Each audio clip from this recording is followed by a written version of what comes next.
because Tron definitely needed more busted ways to make mana.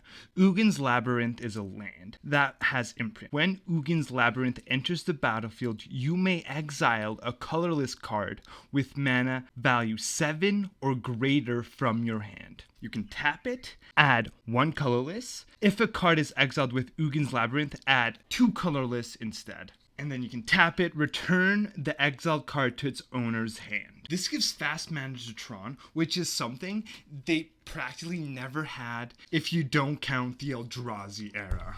And fast mana is really great with the One Ring. You could play this on turn 2. If you have the God Hand, 2 Labyrinth, 2 7-drops, and the One Ring. Which is so crazy, because if you're against a deck that's not overtly dealing damage to you, the One Ring will win you that game with card advantage. It's also great to get that immunity against aggressive decks earlier than you normally would. Could be great at ramping out Karn, and there's a ton of little costs on all of these artifacts. And then later in the game, you can bring back that card you exiled to your hand when you don't need the mana, so you don't care that it only taps for 1.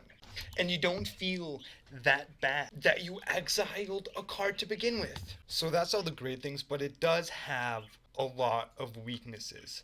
If it's destroyed, let's say by Beseiju, you will lose that card you exiled forever. So it's a 2-for-1, and it feels pretty bad. You can return that card to its owner's hand in response, but that means it needs to be untapped and not making mana.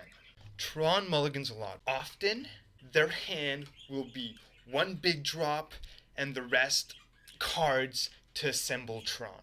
If you have Ugin'S Labyrinth in that, you won't always want to exile your best card.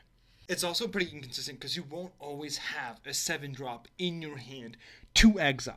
But its biggest weakness is that it's not a Tron land. So on turn 3, you can't get that 7 mana the deck wants so bad. But Urza's Saga did that too, and that still saw play. And I think Ugin'S Labyrinth is on the same power level as that card. So this card will see play in Tron. Thank you so much for watching. Please subscribe for my top picks, and have a good one.